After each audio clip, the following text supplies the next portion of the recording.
There's a pretty one, Ulysses.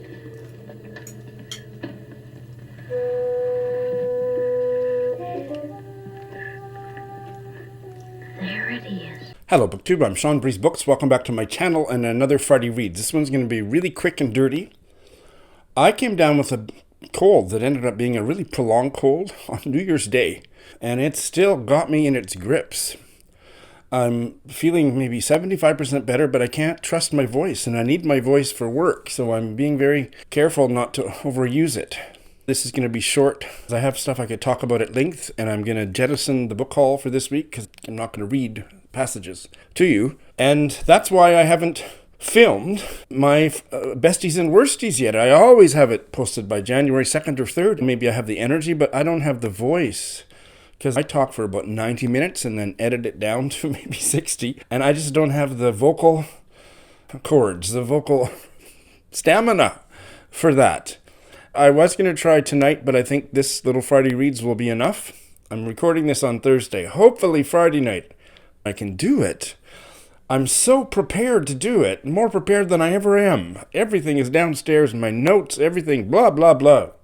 And I'm dying to do it and get it out into the world. Now, I see some booktubers don't get their year-end wrap-up videos out until January 10th or 15th, so I shouldn't worry, but I always like to be one of the first out of the gate.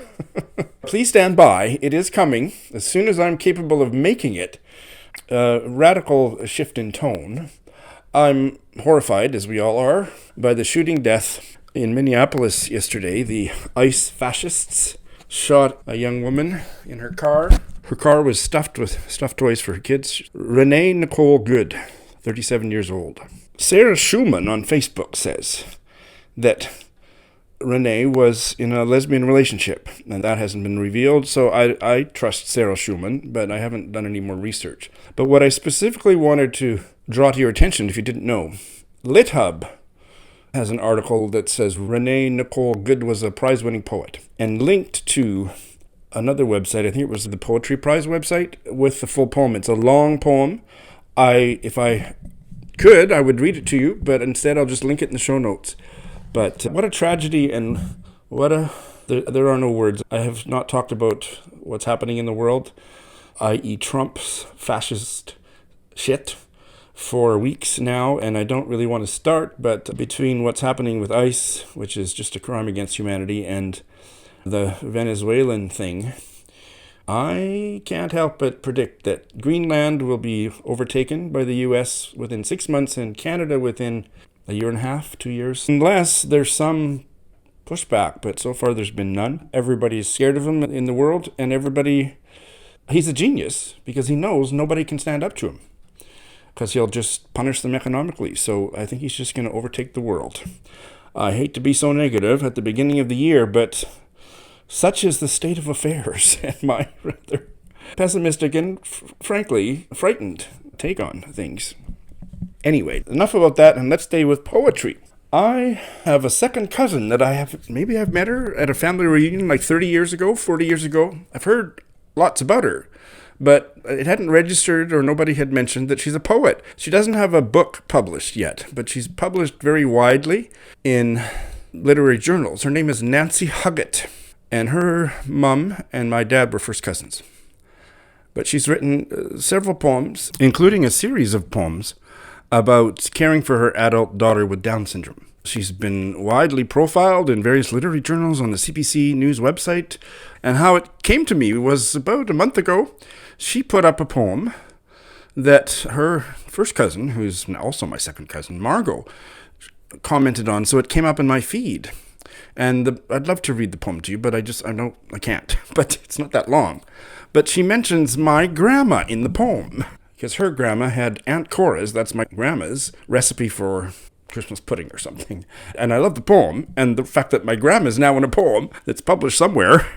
She's now my Facebook friend because she's my cousin. And so I want to tell you that she's going to be in a reading this Sunday, a virtual reading. Oh, and she lives in Ottawa, by the way. And the other poets are Bethany Jarmel and Jessica Whipple. It's Sunday, January 11th at 7 p.m. Eastern on Zoom. I can't watch it because That's exactly when I'll be going to the airport to pick up Kenji, who's coming back that night. Nancy said there would be a video available that she would give me access to, but I'm not sure if it's going to be publicly accessible. I'll find out. But if you're around and interested in hearing 3 poets on Sunday, the details are in the show notes. The theme is motherhood, faith, and caregiving. All right. I think I've put a video up, haven't I? Oh, I have revived the In Other Words series that I abandoned a couple of years ago. Not abandoned. I just had trouble for 2 years trying to fit it in with all the other stuff I was doing. And so now that I've pulled back completely, not doing mystery guests anymore, that's one thing I want to get back into. So I've had the first episode in, I think, 2 years, went up this week. It's where I talk about words and phrases that I encounter in my reading that I don't know. I either don't know the meaning of them, or in many cases, I know the meaning, but why does that mean that? What's the story of the origin of it?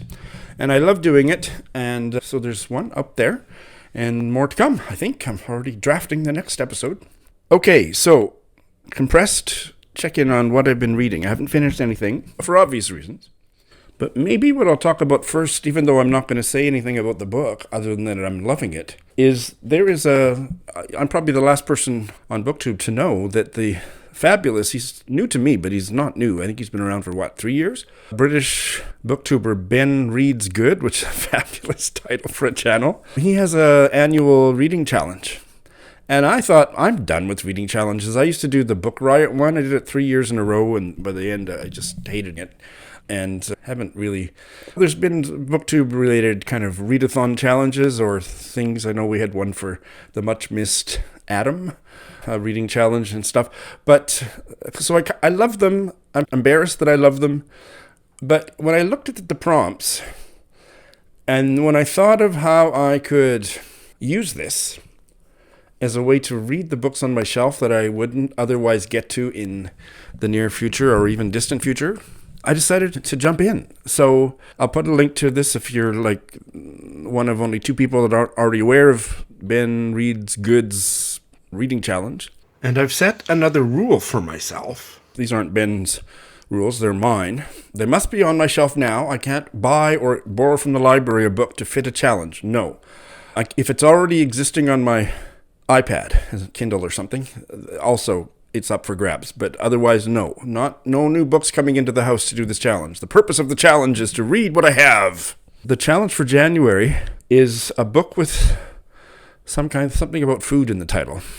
And so I just had such a good time perusing my library, blowing my nose and coughing, but perusing my library for a book that would fit. And so that there was 2 or 3, but I narrowed it down, reading a few paragraphs, to this one.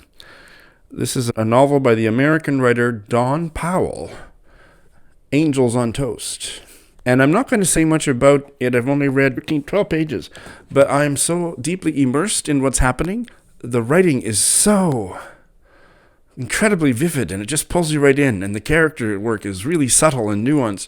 And it's these 2 guys, they're supposedly best friends and not co-workers but colleagues, and they're on the train to New York from wherever they live. Do they live in Boston? I don't know if we know. And all the layers of their relationship and all the secret thoughts they have that they're not voicing, and what their marital relationships are like, and spoiler alert, they're not great. And it's just so well done. And it's written by a woman, and so far it's about men, which I'm always fascinated by that. It so far is an absolute hit with me. And with these, I am going to try to stick to reading them within the month that they are, because otherwise I'm going to get overwhelmed, which is my won't. I will share the one I used for a Sunday sentence. He had always been glad Mary had been so well brought up that she wouldn't dream of making a scene. But this silent indignation could get your goat just as much as a couple of plates flying through the air. Lovely. All right. I can feel my voice going, so I'm just going to say, I forgot I bought this. But I've quite a ways, maybe 20% into Enid Bagnold's 1948 or something novel, The Squire. Loving it. It's so literary. That's all I'll say. I saw this in my to-be-hauled shelf. Oh, I did buy it. Doing this on audio on the treadmill. I have to pick up the pace with this, but boy, am I enjoying it. This is Edith Wharton's memoirs, A Backward Glance. I don't know when it was published. I think around 1940, something like that. Oh, it's just lovely. If you like if you're into Edith Wharton, this is probably one of the easiest to read of any of her books. Her fiction is just amazing, almost always. But there's something light about this and fascinating. I've been going down rabbit holes reading this, but I got to restrain myself from going down so many rabbit holes because, like, in about 9 days, it's a 350-page memoir. In about 9 days, I'm having the Zoom chat with the Wharton gang, Chris from the Book Cougars, Dorian from One Bright Book, and James from the internet and reader extraordinaire. But oh my God. So one of the things, and I'll just tell you in one sentence, her best friend was a gay man. She doesn't say that in these pages, but when I Googled him, oh my God, did I go down a rabbit hole. And he wrote a book about boarding school boy love between two boys, presumably adolescent, but I don't know the details, that it was published in like 1892. So I can get it. It's a little bit difficult to track down. But, this is wonderful. Speaking of wonderful, I have started the buddy read with Joe Smith of this anthology called A Different Sound, Stories by Mid-Century Women Writers, edited by Lucy Scholes. And the first story is called The Cut Finger by Frances Bellerby, about a 5-year-old girl. So that is really tricky to do, and I don't know that every reader would love it as much as I did. I struggled at first with how adult the prose was, but it's not first person. So I think that gives the writer not carte blanche, but a certain scope in rendering the consciousness using vocabulary that wouldn't have been available to the 5-year-old. And by about page 3, I thought, oh no, this is really working for me. Joe Smith didn't love it as much as I did, but upon a reread, she's such a wonderful buddy reader, because when it's a short story, she always reads the story twice before she checks in, and she liked it a great deal better on the second reading. It knocked my socks off. So this is another writer. I'm going to repeat the story title, The Cut Finger by Frances Bellerby. So now I'm obsessed, and I love it when this happens. As sick as I am, I'm getting better every day. But still, I was really groggy and not... It took me a long time to read it, but when I could pay attention to it this morning, I just fell into it, and I'm still in it. Frances Bellerby is my new obsession, and I just love when that happens. There's nothing of her still in print, except the story in here. If you go to archive.org, they have her selected stories in which this story appears. I'll put links to that in the show notes. But I'm going to explore her work further. And her life story is so tragic. She had every kind of illness or misfortune, freak accidents. After she and her husband split up after a few years of marriage, she was unpartnered. At least that's what the historical record suggests. Who knows what we don't know. But a solitary woman that was perhaps somewhat well known in her day, but has been lost to history. So I feel a project coming on, boys and girls. I'll link also to the essay that Lucy Scholes actually wrote for the Paris Review about Frances Bellerby. And at that time, hopefully still, I don't know, Lucy Scholes was writing a column about hidden gems, forgotten authors. And so that quite lengthy article will give you a sense of what her life was like, and also she was equally, if not even more renowned in her day for her poetry. That just made my day, in and amongst all the coughing and muddleheadedness. All right, quickly finish up here. The books I'm going to be starting are this one, this nonfiction book about reading difficult literature, especially international literature. It's called Relearning to Read, Adventures in Not Knowing by Anne Morgan. This is a buddy read with Joe Smith, and we're reading 2 short essays a week and checking in. Next, a fairly long novel from the 18th century, isn't it? 1801. Early 19th century by Maria Edgeworth. Belinda. This has been a long-planned buddy read with Amy, whose channel is Zoe Beck. Did a lovely buddy read with her about 5-6 years ago. And we've been exchanging comments on each other's channels about buddy reading this. And so now is the time. And there's an audiobook that I think is going to really work to do this. And a well-regarded novel from, I believe, last year, The Imagined Life by Andrew Porter. I know Greg of Supposedly Fun loved it. And this is my first ever buddy read with Angelia of Read and Reread. And I think I have to stop talking now, so I'm not even going to tell you what it's about. But there's a link in the show notes to the Goodreads description. You will see my besties and worsties when I can do it. In the meantime, I'll keep editing videos and maybe getting some of those out. But know that it's my top priority as soon as my voice recovers to get the besties and worsties out, however unfashionably late. Thanks for watching.